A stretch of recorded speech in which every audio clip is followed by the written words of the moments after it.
at piling-piling programa mula Lunes hanggang Linggo. Aalawin kayo ng aming kilalang mga komentarista at public service program. Ito lamang himpilan ng DWPL.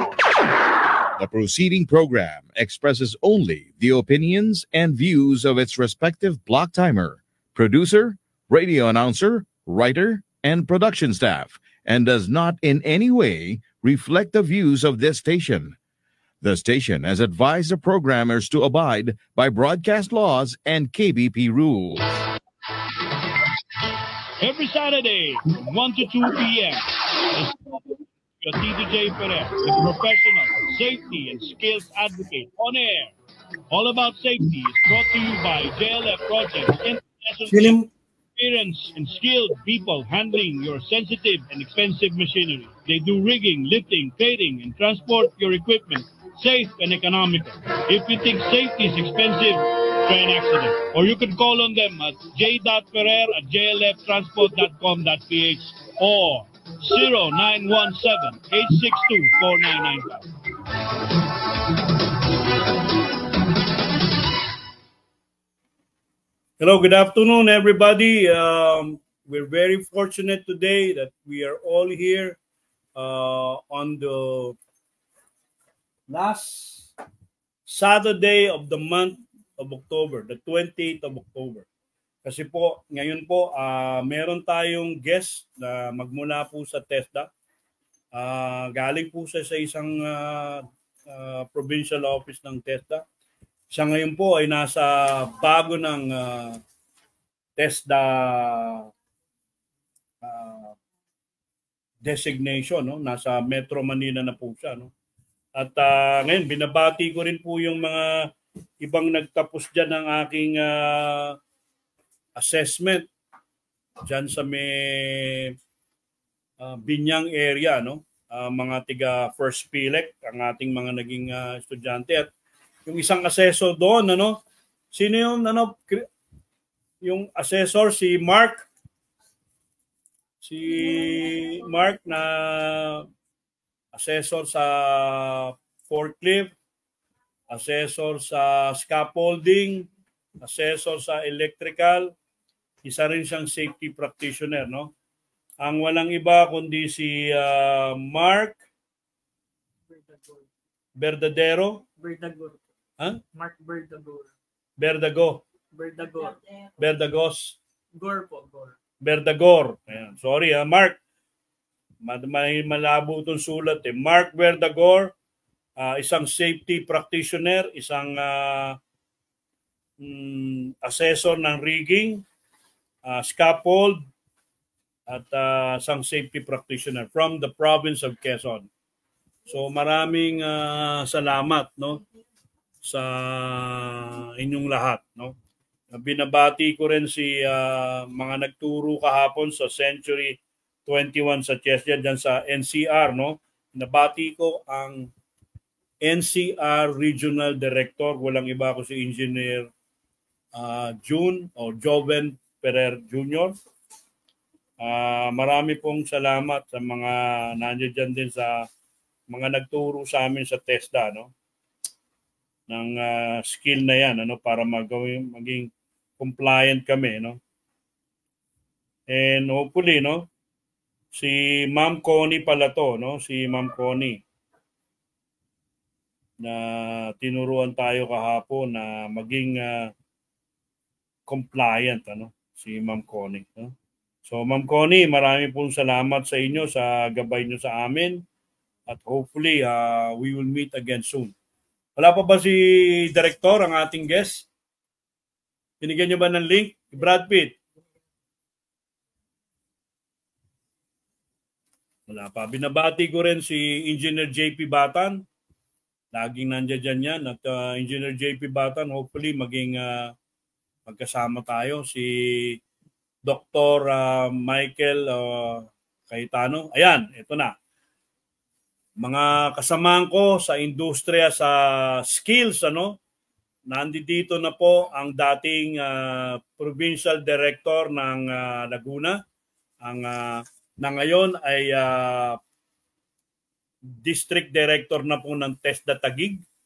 Wala pong iba kung hindi po ang mabait, maganda, at laging matulungin. I am telling you, super na matulungin po si Director Carissa A. Dacuma. Director, magandang tanghali po. Ma'am, nakamute kayo, ma'am. Nakamute kayo, ma'am. Ayan, magandang tanghali po sa inyo at it's nice to see you again. I'm very happy to see you also, no ma'am, na minsan ako talagang, ito nga ma'am, t-shirt nyo to sa Laguna eh. Nung pinaten nyo ko ron sa mga trainers and assessors parang organization. Alam nyo, maraming naituro sa akin si Director Carissa Dacuma. Sa matter of fact, being a foreign assessor, 2 na ma'am. Isa na lang ang hindi pa nagpapa-assess. Hopefully dyan ma'am sa Taguig dahil rigging din ako ma'am eh. Sino ba may rigging dyan? Si DMCI, si madami Development Corporation.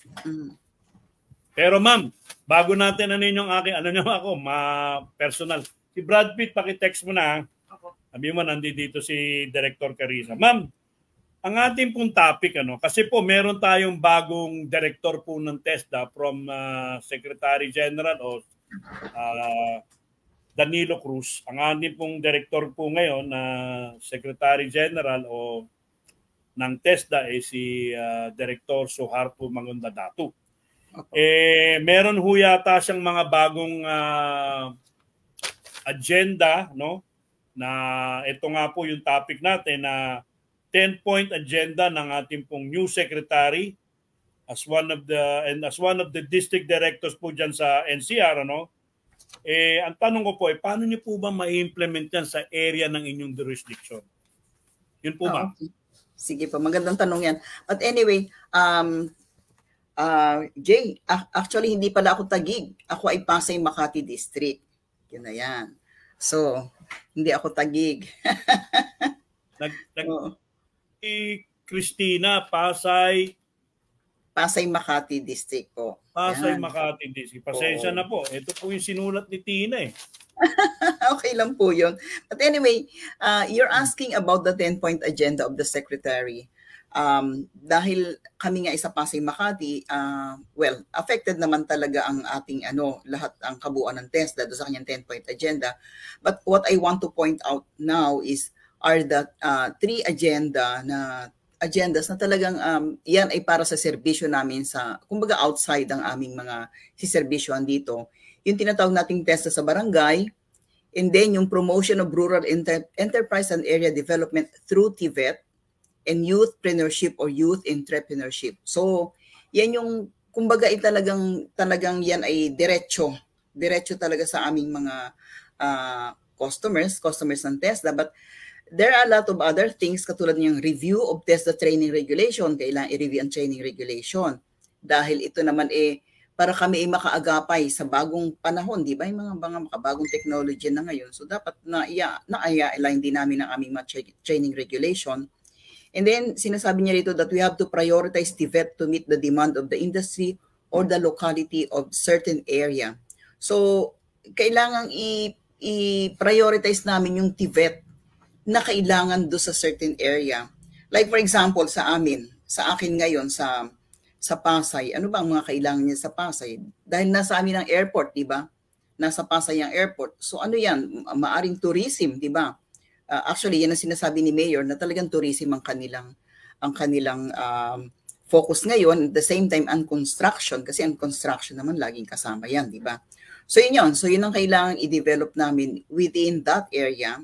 And then another one is compliance enhanced monitoring. So ito yung lahat ng programa ng TESDA kasi lahat ng programa naman TESDA ay ginagawa with QMS o Quality Management System. Ibig sabihin, we really have to have quality in whatever we are doing. So kailangan ang compliance namin dyan and monitoring talagang matindi.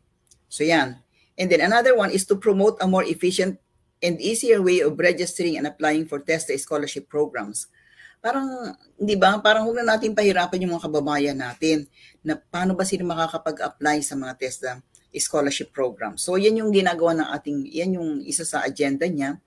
And TESDA Industry Exchange Program. Ito ay ma-exchange program through with our industry partnership.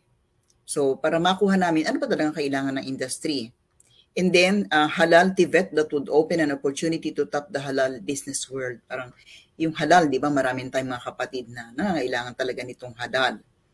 And then ito yung sa amin internally, strengthening and regeneration of internal structure of the agency. So yun po yung 10-point agenda niya na tingin ko talaga namang kailangan natin sa TESDA. Nakamute yun, ma'am, anuhin ko lang, ma'am, medyo nag-mute ko lang dahil may mga bumisita dito. Pero ma'am, napakanda yung sinabi mo eh. Yung unang-una mong sinabi, ma'am, yung TESDA sa barangay. Opo, paano ba po yung mechanics na yan? Kasi ako, interesado po ako dahil alam niyo naman, medyo minsan nagtuturo tayo, ganyan, di ba? Halimbawa, may eskwelahan nga ako, halimbawa, nasa malayong lugar. Halimbawa, tuturuan ko dyan sa Pasay, no? Nasa Pasay. Pwede ba ho kaming mga may TESDA school sa ibang lugar, pumunta sa makipag-usap sa isang barangay sa Pasay para yung skill na, halimbawa, cooking, baking, o anuman, magawa namin sa isang barangay sa Pasay? Pwede ba po yun? Okay. Ang ginagawa po natin dyan, based sa ating guideline, yung meron tayong mobile training programs na tinatawag natin. But the mobile training programs must be registered within that area, within that region. So kung ano po yung sa region na yun, and siya po yung pwedeng pumasok. Halimbawa, meron kayo sa Pasay na nakaregister, pwede kayong magturo dun sa ibang lugar. Like for example, sa Quezon City na kailangan nila. So yun po yun, within the region po yung pinag-uusapan natin dyan. Kasi para hindi na mag-register pa yung iba, syempre malaki rin naman ng mga puhunan. Like for example, sa inyo, mga heavy equipment dyan, di ba? So hindi naman talaga biro ang ating investment. Napakalaki ho ng namin, milyon-milyon ngayon. Medyo minsan, nag-pandemic. Basically kasi ako, director Carissa, contractor po kami. Pero nung nag-pandemic, yung mga tao namin, nag-uwian na ng probinsya, yung ibang tao namin medyo tumigil na sila sa ganitong linya ng trabaho. So, niisip nga namin paano yan barangay. So, ang kailangan pala, kung halimbawa po, di ba, sabi nyo nga sa Makati, no? Binabati ko nga pala si Mayor Abigail Binay ng Makati at ang kanyang administrator, ang kanyang mabuing administrator na si Attorney Claro Certeza na kaklasiko. So, pare-register po kami na mobile. Sa opisina nyo rin po ba yun, Director Dacuma? Opo, pwede naman po sa Makati yan. So, i-approve naman po yan ng ating regional office. And then, sasabihin nyo lang talaga na you are registering your program using the mobile training program modality. So, yun po yun. Para anywhere in the region, in NCR, pwede po kayong mag-offer ng inyong kurso. Ito, may nakikinig sa atin, ma'am, isa siyang scientifico, isa siyang yung mga pag nagpagawa ka, ma'am, ng ito, kailangan nito, yung bang mga green, no? Isa siyang scientifico, isa siyang physicist, at medyo nakikinig si Carmelito Tatlong Hari, greetings from Quezon City. Naging guest na rin po natin siya, nandito sa screen. So, Sir Tatlong Hari, ang ating pong guest ang director po ng Pasay Makati. I am sure napakarami mo ng building na in-accredit sa Makati na para maging environmental compliant. So, yung pala dapat namin gawin, na kumuha ng permit para sa Pasay Makati, yung mga marami kasi mga programa sila minsan lang gusto ko nga rin patulan yung mga minsan nilang tinatanong kasi yung libre ba yan? Kaya medyo minsan gusto rin na namin maglibre, pero minsan naman siguro makahingi kami ng konting tulong sa inyong opisina, not really that big, para pang sustain namin ng aming mga operation. So ma'am, pangalawa ma'am, binanggit mo ma'am yung mga TVET, no? Tayo lang ang nagkakaintindihan po ng salitang TVET.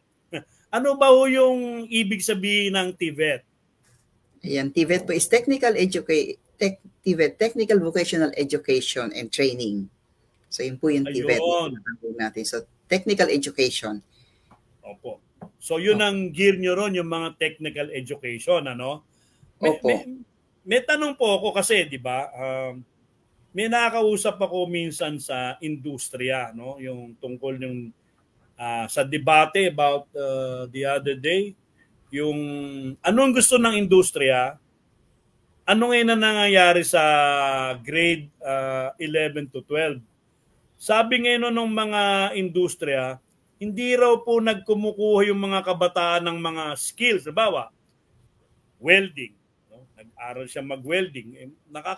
Ang sahod ng welder, hindi naman minimum, above minimum. No? Yung mga ganyan. Ano? So, kung yan daw po, pwede ba daw pong siya, halimbawa, meron siyang TVET school, no? Pero ba ho siyang pumunta sa inyo, paano mechanic, pumunta siya sa inyo, i-offer niya, let's say, sa mga eskwelahan sa Makati at Pasay na i-offer sa 11 and 12 yung kanyang mga skill, ang kanyang TVET program? Meron po tayong tinatawag na joint delivery JDVP, Joint Delivery Voucher Program, something like that, na talagang yan po ang ginagamit po ng yung pong mapunta ng TVL truck na mga bata na yung mga senior high school. Either po kasi yan sa may iba kasi yan, merong STEM, merong HUMS. Yeah, STEM, may ganun po. Opo.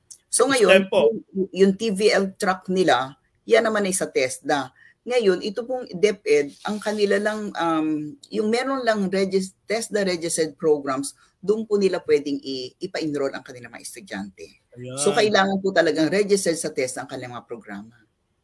Kaya napakaganda, kayo ho naging guest namin. So yung nagtanong sa akin, nakalimutan ko lang ang kanyang name ngayon, sa dami ho na nasa isip ko. No? Pero kasi sinasabi nga ho ng isang kumpanya, hindi ready yung bata kasi ang kinuha STEM uulitin daw naman uli niya yan pag kumuha uli. Ewan ko kung ulitin. Ang sabi ng ibang engineering professors na nakausap ko, wala na raw trigo ngayon doon pag first year college ka.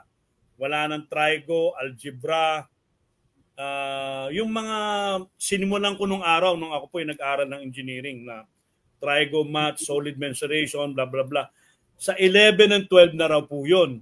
So pag yun naman nung kinuha ng bata, anong gagawin naman ng mga negosyante sa isang batang nag-aral lang ng STEM?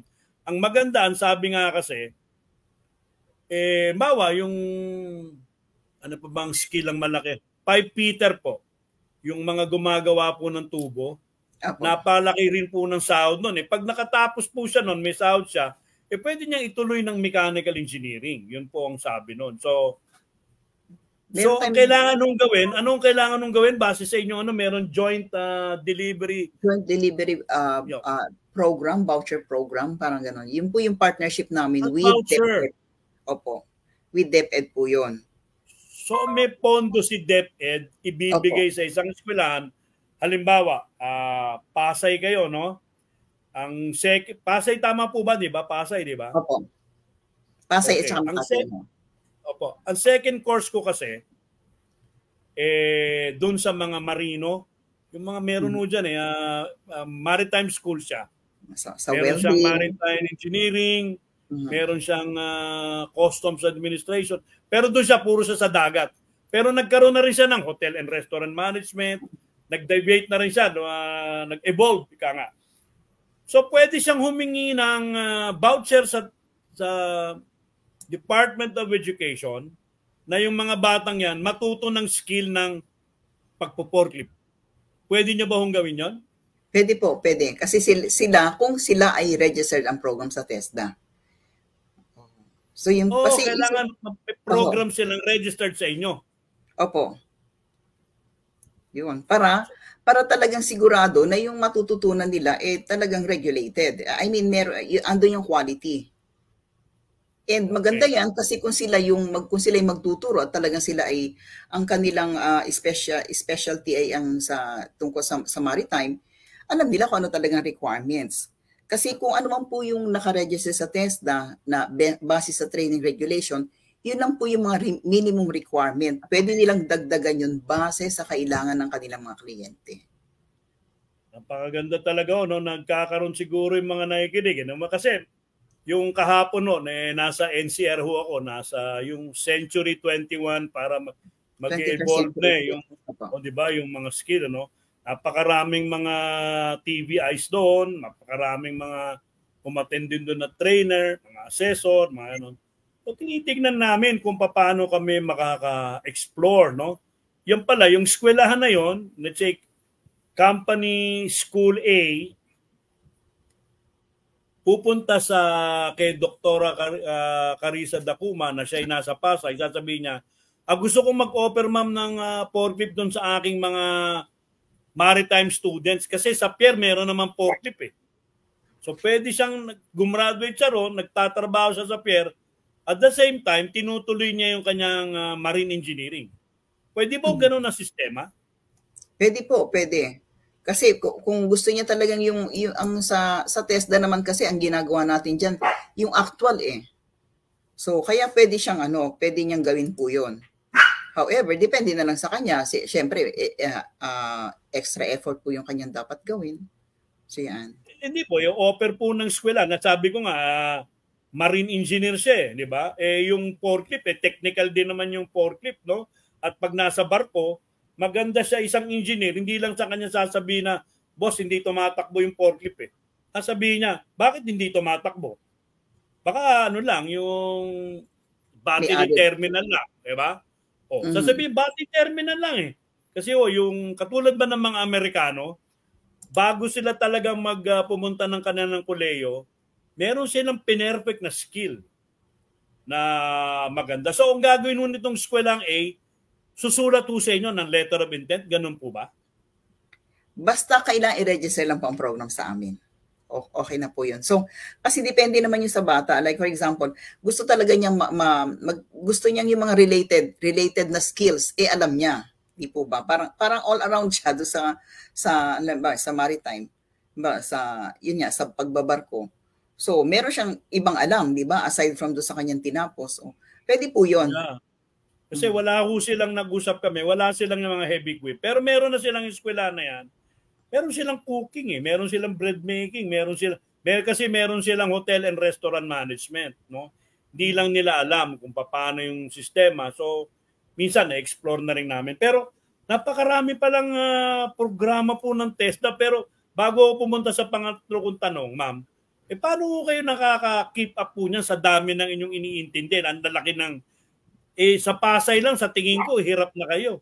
Paano may Makati? Paano nyo nakukumpile po lahat yan? Actually po, collaboration talaga namin yan. Meron kaming partnership with different government agencies pa rin. Like for example, yun pong sa TESDA sa barangay, yung sabi ko kanina na una sa 10-point agenda ng ating secretary. Sinong partners namin dyan? Dapat convergence po yan ng DOLE at saka through the PESO and syempre ang DTI and gayon din yung DSWD kasi may kanya-kanya kaming programa. Ito yung mga sinabi kong mga yung DOLE, yung PESO, sila yung merong at saka DSWD, sila yung nakakaalam kung sino ba talaga yung dapat naming tulungan. Kumbaga sila yung nagbibigay ng ayuda, di ba? So kami, hindi naman pwedeng ayuda lang. Kami dapat ay nagbibigay ng skills for them to be able to become employable pa din and to become entrepreneurs in the future. So yun, collaboration po talaga ang ginagawa namin. And syempre meron naman kami mga, sabi ko nga sa inyo, meron kaming structure na talaga yung aming mga activities ngayon na talagang covered kami ng quality management system na dapat ay nagagawa namin yan. Meron kami mga guidelines na sinusunod. And yun, ang unang-unang nga po dyan talaga is, the secret is collaboration with other government agencies. Ayun, yun ang key, no? Mga nakikinig sa atin, no? Sir Carmelito Tatlong Hari, Engineer JP Batan, at saka si Brad Pitt. Tulog pa yata si Brad Pitt, ha? Samahan na yung Brad Pitt. Kasi may mga racket po si Brad Pitt ngayon. Nakaraan nasa Hard Rock Manila, minsan nasa Hard Rock Makati.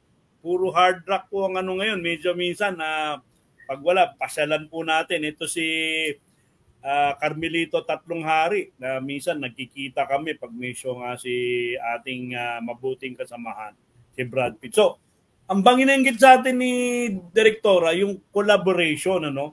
Hindi ba po mahirap makipag-coordinate sa marami yan? DSWD, sabi nyo. Meron pang DOLE, meron pang yung LGU, no? Sabi nyo, kasama pa rin ba LGU? Opo, LGU talaga. Yun. LGU po talaga? Kasama namin talaga LGU. So ito mga binanggit ko lang actually ay yan yung mga national government agencies na meron sa bawat LGU, di ba? So, but sorry, nakalimutan ko sabihin. Talaga ang ano yan ay ang LGU, ang napaka-importante kasi sila yung direct na beneficiaries natin yung mga tao nila, di ba? So, kaya importante talaga yan. So, ano ba ang kanilang development plan? Kasi nakaangkla kami sa city development plan nila Ano bang kailangan nila, anong vision nila, anong plano nila para sa Pasay, anong plano para sa Makati. So, doon kami aangkla, di ba? Parang ito pa lang gagawin nila sila ay magtatayo ng sample lang. Sila ay towards tourism. So, ano dapat i-develop namin? Dapat mga courses related to tourism. Hindi po kami lalayo doon, parang ganon. Kasi yun ang plan nila So like for example, sa tourism, kailangan pa rin dyan ng construction, di ba? Laging kailangan po ang construction So we really have to develop construction workers. Parang ganon. And then dito kasi sa Pasay, ang napapansin ko sa Pasay, ang karamihan po natin ngayon, nandyan ang yung mga kababayan natin nagpupunta sa ibang bansa sa domestic work, sa housekeeping, diyan po marami talaga diyan mga agency So, yan po yung pinagbubuti rin naman namin kasama nga sa 10-point agenda ng ating secretary is compliance and enhanced monitoring. So, nakatutok din po kami diyan. Nakakomply pa rin ba itong mga training centers, assessment centers para masiguro na talagang yung mga lalabas nating mga kababayan marunong talaga sa housekeeping, marunong ba sa domestic works. Parang gano'n, yun po yung pinagbubuti namin talaga. Kasi yan ang marami sa lungsod ng Pasay. I see. Pag napapunta nga ako sa Ross Boulevard, nakikita ko maraming placement agency, no? Dikit-dikit yan. Ang dami, puro nagpapadala ng abroad. Yan po bang mga placement agency yan? May mga TESDA schools din po ba? Ganun po ba ang nangyayari sa kanila ngayon? Wala naman po. Pero, bihirang-bihira. Pero yan naman po kasi yung mga placement agencies ay under po ng POEA yan. So kami naman sa TESDA, sinisiguro namin pag in-assess namin yan, talagang marurunong. Para hindi sila nabubugbog sa ibang bansa, di po ba, na papagalitan na kanilang mga amo, yung mga ganon. So sinisiguro ng TESDA na sila talaga ay marurunong po. So compliance pa rin to the set guidelines, to the set standard, ang aming tinututukan. Sabi nga ng isa kong production assistant dito, si Cherry Patino, yun daw sa Israel, puro caregiver po lahat. Lahat pag ini-interview, puro caregiver pala nandun sa Israel. Diyan ba sa Pasay, Makati, tinatanong niya, meron ba din mga kurso dyan ng caregiver? Meron po. Meron tayong mga caregiver na courses. Meron po tayong mga technical vocational institutes na nag-o-offer po yan. Ayun. Hanapin lang. Google mo na, Ma'am Cherry. Yan, no? Kasi napapanood namin sa TV yung mga Pilipinong naiipit ngayon doon sa gera ng Israel at Hamas. Isa lang ang skill They're all caregiver. Bihirawin na ditinig ko. Lahat puro caregiver. Caregivers po tsaka yung sa housekeeping. Kasi ang TESDA po kasama sa team na nagbibigay ng support sa mga nagsibalik na mga repatriates natin na OFWs ng Israel. So kasama po ang TESDA diyan para for them to be reskilled. Baka kasi meron silang gustong i-skill uli or kung halimbawa expired na yung kanilang mga NCs, bibigyan po namin sila ng assessment, and hindi lang sila, yung mga kamag-anak nila na gusto ring mag-aral, gusto ring magkaroon ng scholarship slots from TESDA, binibigyan po natin yan. So kasama po tayo dun sa team, tinatawag nating whole of government approach na pagtulong sa ating mga kababayan na naipit ng giyera po sa Israel.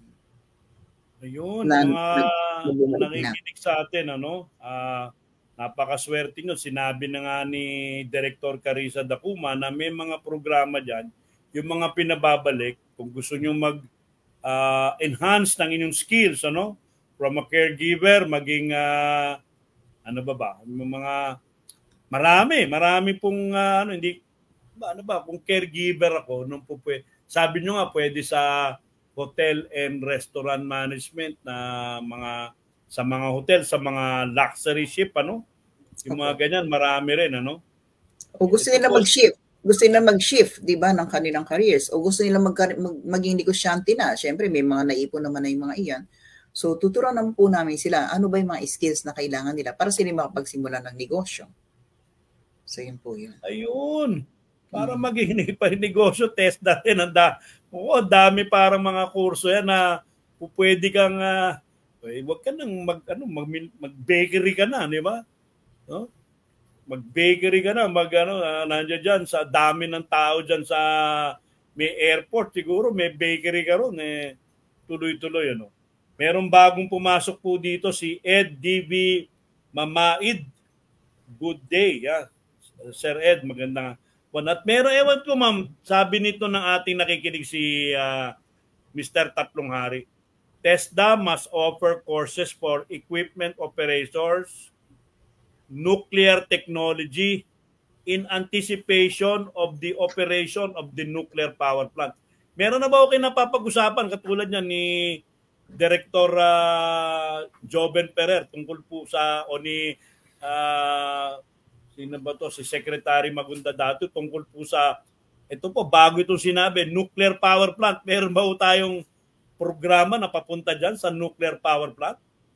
Katulad nga po na sabi ko kanina, talaga ang TVET ay pinuposisyon natin kasi based dun sa mga pangangailangan talaga ng ating industriya.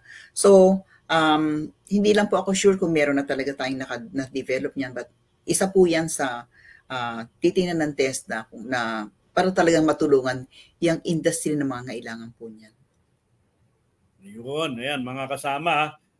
Tinatanong ko lahat ng mga tanong nyo. Nakalista nga dito. Meron pang nagtatanong po ito. Nag-hi na si Ariel Gonzaga de la Cruz. Siya po isang marine surveyor. Alam ko tatanong niya kung may mga marine surveyor pang programa ba rin ng TESDA.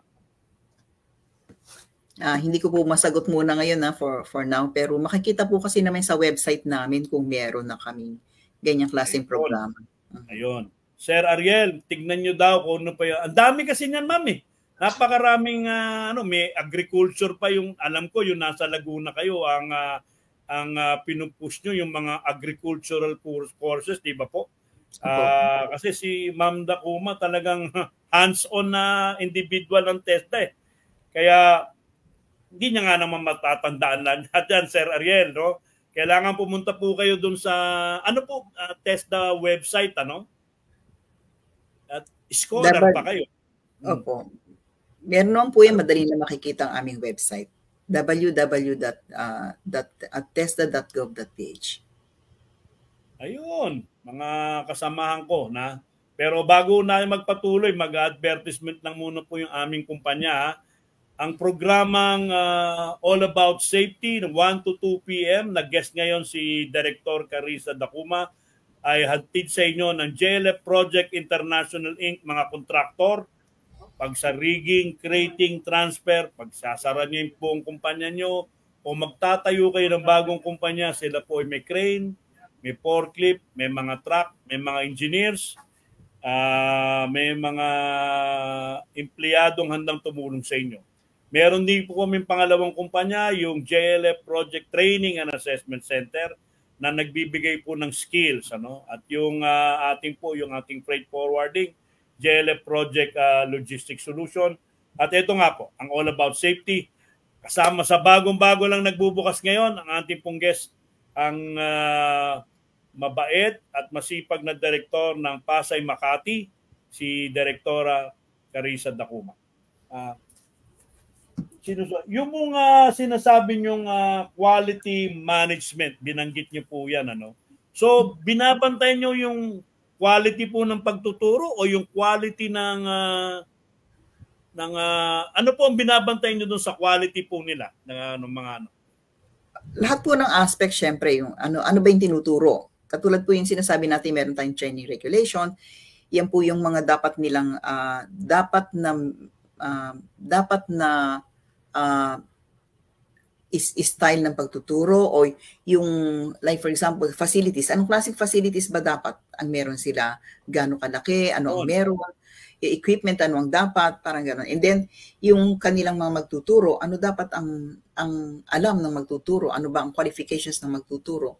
So lahat po yan tinitingnan namin, overall po yan. And then, sinisiguro namin na talagang sila ay natuto through the assessment. So sa assessment din dapat ano ba yung dapat na competencies na alam nitong batang ito upang mabigyan siya talaga ng national certificate in that specific skill. So yun po yun, kumbaga overall lahat po ng aspect yun ang tinitingnan namin, dapat may quality. Ayun, napakaswerte nyo kasi talagang mga ating tagapakinig at nanonood sa ating ngayon mamaya sa YouTube at naka-on sa atin sa ating FB Live, ano? Yan ang ating bagong gobyerno ngayon, ano? Sa TESDA, meron tayong makikitang mga tao. Ma'am, eto na ma'am, ang mesyo sa Brad Pitt. Tinatanong ni ma'am, meron ka bang racket sa Hard Rock? Tapos na, last Tuesday, sayang. Last Tuesday, why? Hi, Ma'am Carissa. Good afternoon. Good afternoon po. Nanonood si Kat. Ayan, nagko-comment eh.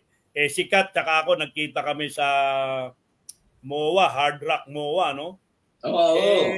Mamaya kami, mag-reunion kami na sabi ko nga, ma'am, ang TESDA ba, nangangailangan ba ng mascot? Yung naka-advertise, ino-offer ko na itong aking kaibigan na si Isko Salvador, aka Brad Pitt, na nakaganyan ba sa highway, no? Mag-aral ng TESDA para buhay ay umasenso. Ayan. Meron na meron silang mascot no? Mm-hmm. Ang TESDA? Meron. TESDA, mascot ng TESDA.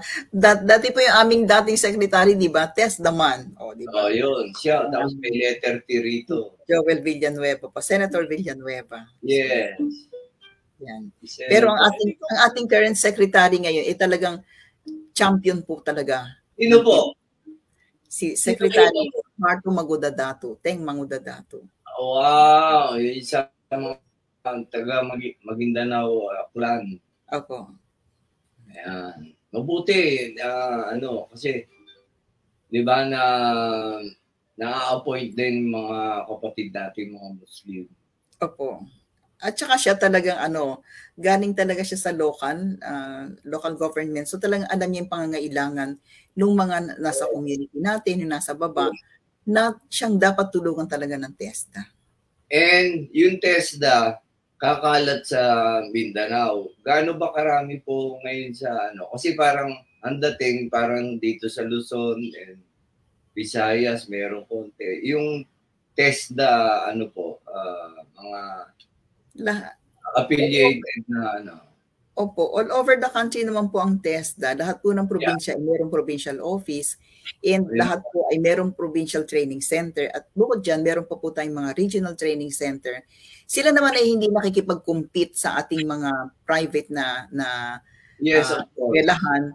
However, dapat po kasi itong mga eskwelahan ng TESDA, mga TESDA administered schools, sila dapat ang mag-set ng standard. Talagang high quality ang kanilang mga ino-offer na mga courses para sila yung susundan ng mga private na eskwelahan na siya naman nating partners para talagang maabot natin ang mga kababayan at mabigyan talaga sila ng skills na kailangan po nila for them to become employable, and at the same time kung yung gusto rin pong magkaroon ng negosyo, talagang magkaroon ng negosyo through the skills that they are going to learn.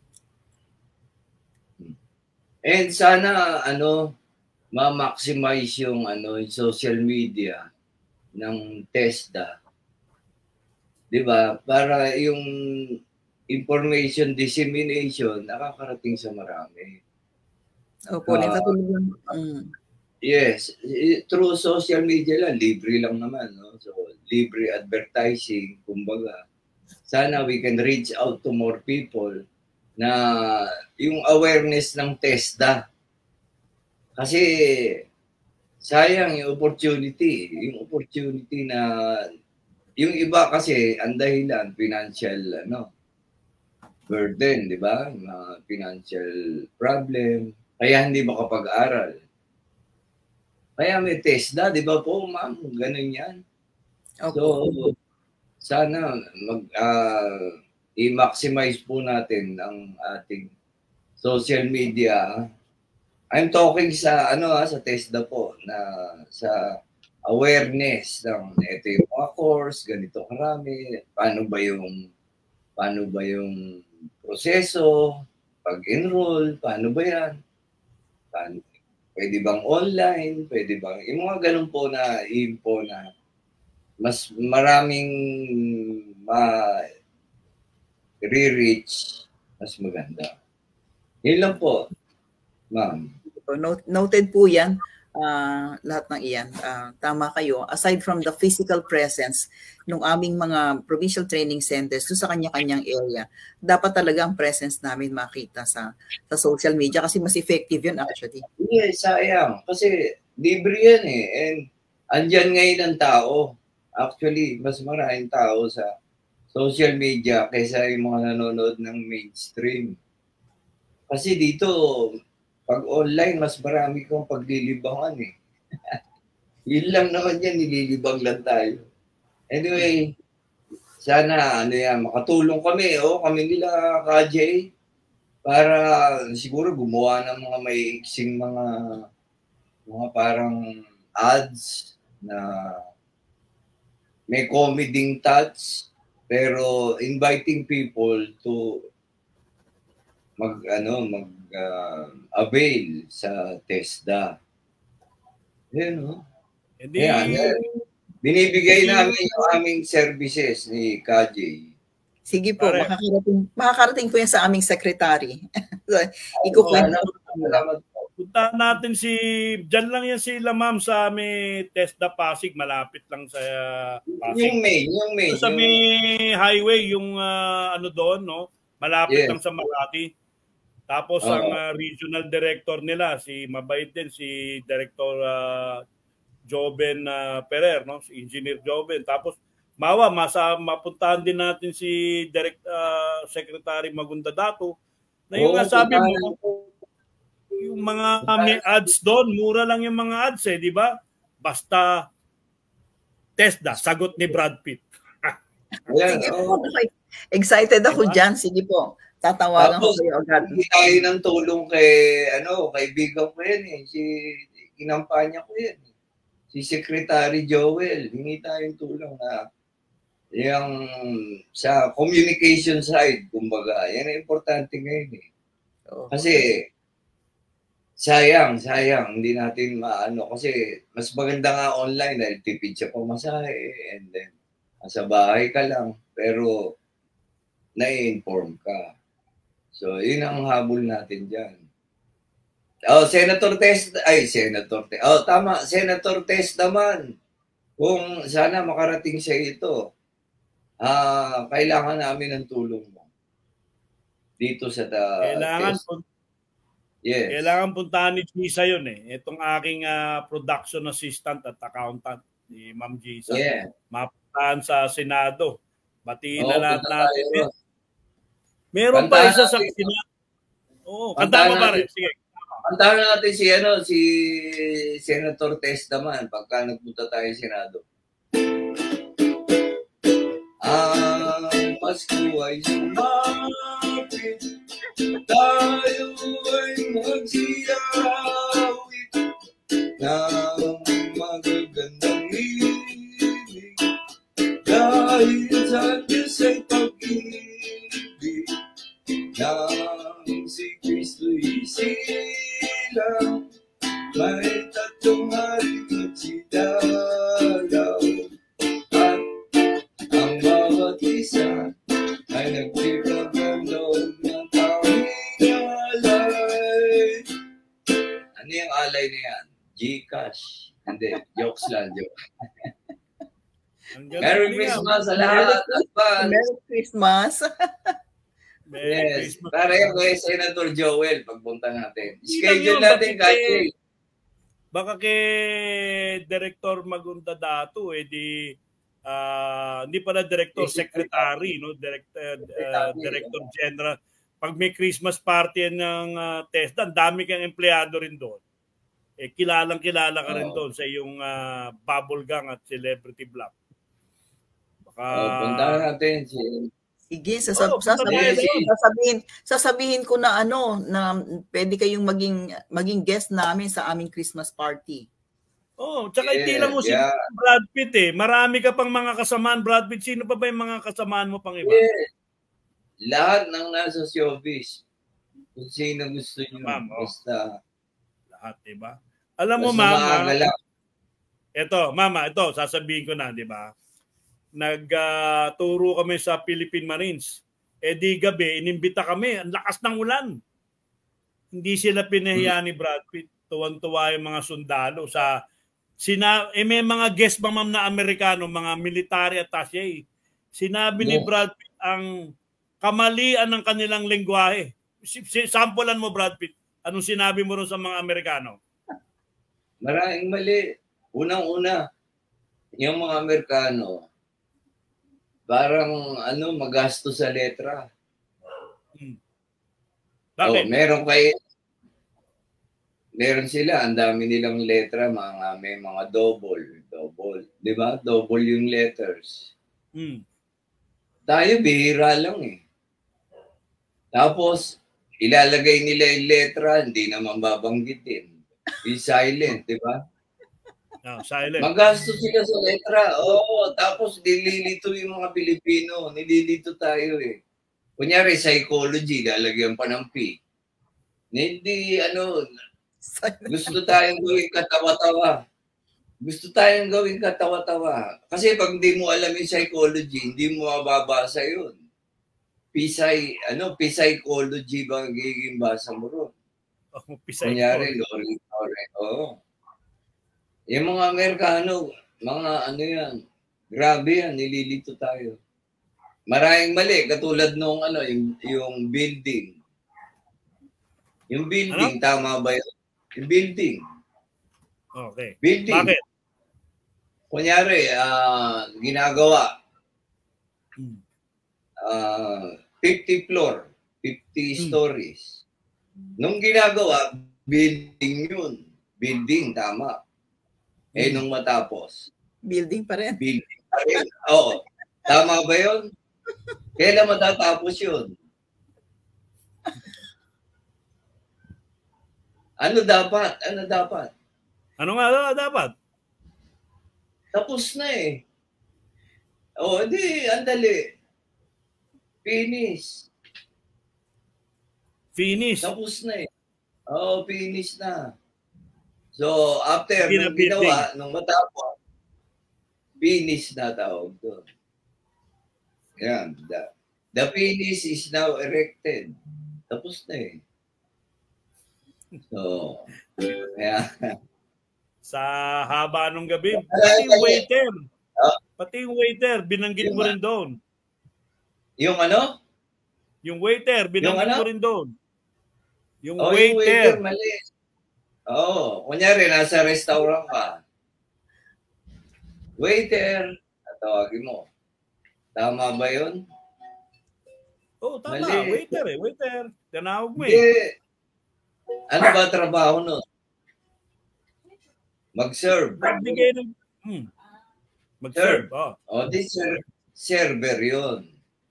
Ang waiter, ikaw. Kasi you have to wait to be served by the server. Ikaw yung waiter. Diba? You have to wait doon sa order mo. Kaya ang galing no. Kaya na maraming kaya Ma'am Dakuma, ang ginawa ni Brad Pitt, pinatawa lahat niya yung mga Amerikano that night. Mga Amerikano, mga lahat ng kasundo lahat doon. Sabi nga niya, hindi ba, he will bring it back home. Yung mga views mo na pananaw, di ba? Meron ba tayong TESDA para sa mga gumagawa ng script? Katulad niyan kayo, Meron ba yung ganong Meron po tayo mga content something, pero hindi ko po matandaan kung anong actual na na title. Pero meron po tayong mga content creation. Yun. Kasi pagka sinabi mo yes, more on social media. Baka ang tinatanong ni KJ, ma'am, yung kunyari script writing for TV, yung mga ganon. Screenplay for films. Wala pong ganon.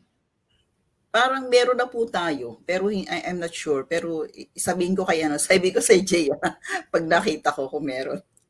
Yung creative courses po. Kunyari, directing for, kasi magkaiba po directing for TV, directing for films, directing for theaters, yung mga plays. Maraming klase. And marami kong kilala, willing silang magturo. Kasi ako, iba yung script writing. O kaya, writing for comedy, mga ganun. Gag writer, iba yan. Mga ganyan. O sige, balik na tayo sa napunta tayo sa TESDA na dapat talagang maano lang natin, ma-help natin ng TESDA. At naman, kita mo naman si Ma'am Carissa, samahan mo kami kay secretary para pasyalan natin. Saan ba yung nakamit ka, ma'am? Saan ba yung ni secretary maging dato? Nandito po sa amin central office, nasa central office sa Taguig po. Yun ang kanilang office. Sige. Sa BGC po yan? Sa BGC? Opo, sa BGC po. Part pa siya ng Fort Bonifacio. Okay. Yun. KJ, schedule natin. Yung building na parang inverted pyramid. Opo. Ayun.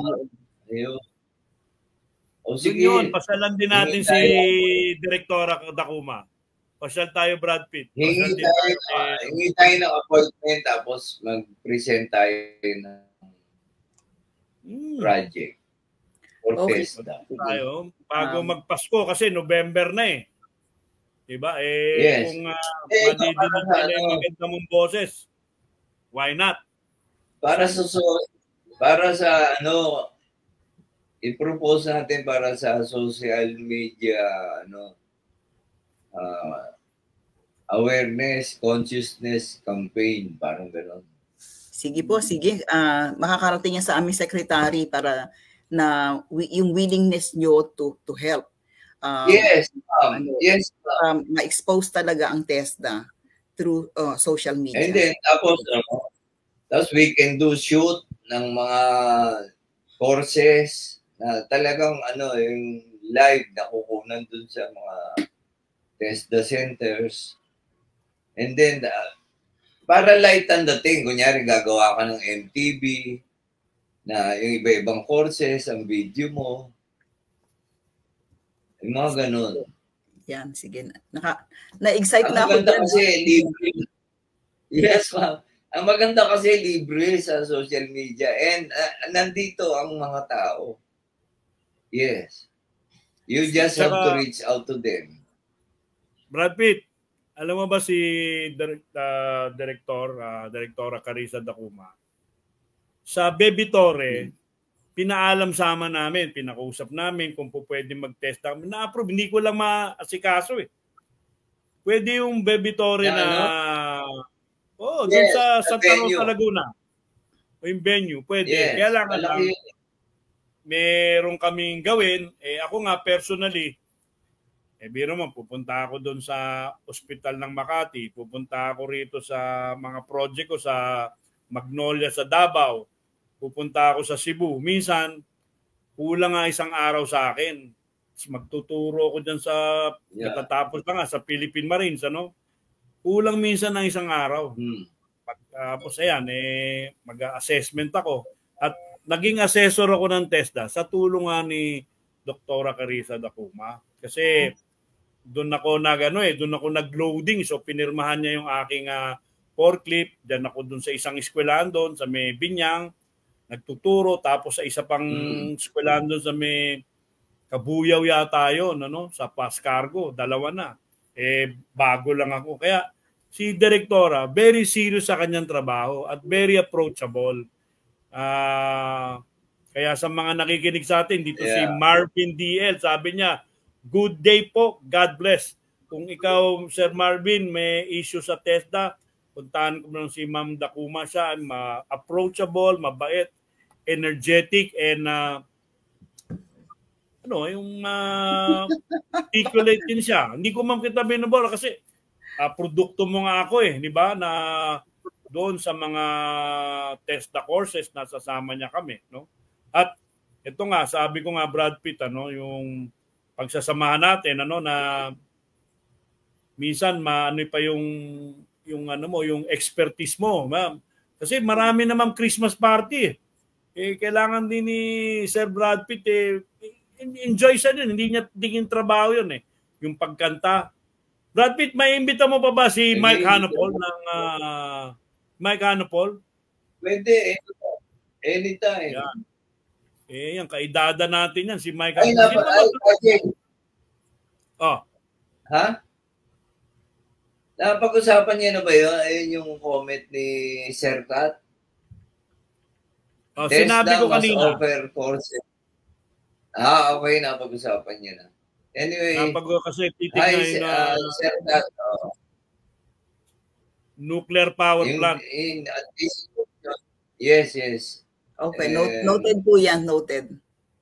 At tapos sasabihin ko si Jay sabihin ko si Jay kung meron na talaga kami, and kung wala man, siguro po baka baka i-propose namin yan sa dito sa NCR. Si Kat na rin ang magturo at mag-trainer at mag-assist kasi. Yes. Nuclear physicist siya. Siya lang naman ang may linya nga. Sila lang yung nag-aral niya sa UP ng nuclear engineering. Si Ma'am, maraming may bagong tanong sa'yo, Ma'am Dacuma. Galing kay Moses De Los Santos. May training and assessment po ba ang TESDA sa mga drill machine operator? Ano kaya yung drill machine operator? Nag-uukay ng tupa ba to? O nag-uukay ng minahan? Sige po, pwede naman po nila kaming tawagan. Bigay ko ang aming number, baka hindi lang namin alam. So hindi ko lang alam kasi hindi nga yan sa aking area. Sinabi mo, ma'am, yung website tesda.gov.ph? Yes. Opo, makikita po doon. Siguro nandun yan sa website nyo. Opo, nasa website namin. And then, makikita nila. Pero kung gusto nyo na kaming tawagan, ito po ang aming phone number. Opo, 8810-5814. Yan po ang aming landline number po sa Pasay, Makati. Ma'am, alam mo naman, gumanda yung usapan natin, Brad Pitt. 1 minuto na lang, bigyan natin yung si Ma'am magpaalam ng maganda, at hiyakatin ng yung kanyang closing remark. Baka patayan tayo ng studio na naman ng ilaw. Sige po, Direktora. Alright, go ahead. Salamat po sa pagkakataon na binigay niyo sa akin na minsan pa maikwento ko kung ano ang TESDA and mailapit din sa mga tao. And salamat sa inyong dalawa kasi partner namin kayo in terms of pagsasabi ano nga ba ang TESDA. And I hope na marami pong maging interesado pa na magkaroon talaga ng kasanayan through TESDA. Dahil sa TESDA, sigurado po kayo na meron kayong lingap na maaasahan. So magandang hapon po sa inyong lahat. Ayun. Maraming salamat po, Ma'am Carissa. Hala ko si GMA yung guest natin. Hala ko presidente yung guest. Maraming salamat po, Corseria. May hawit na si Ma'am Keda. Maraming salamat po, Direktora. Ikaw naman, Brad Pitt. Brad Pitt, imbitahin mo sila sa mga lakad mo bago tayo patayan. Hindi, gusto ko lang ipaalam sa iyo na malapit na naman ang eleksyon sa barangay. Gusto kong mag-aral ng rigging. Yung tinuturo mo rigging, hindi ba sa eleksyon yan? Hindi. Kung talaga. Hindi, no? Iba yung rigging anyway, namin. Maraming salamat po. Kasi ano kayo, na-late ako. Galing ako sa labas. Wala. Hindi ko na ano yung Bitayin kita, bisitahin natin si Direktora Dacuma. So, ito po si Jay Ferrer, nagsasabi sa inyong smile and be safe. Maraming po salamat, Direktora Dacuma. God bless po. At sa ating kay Director Joven Ferrer at kay Secretary Magunda Datu at lahat po dyan sa TESDA. Magandang hapon po.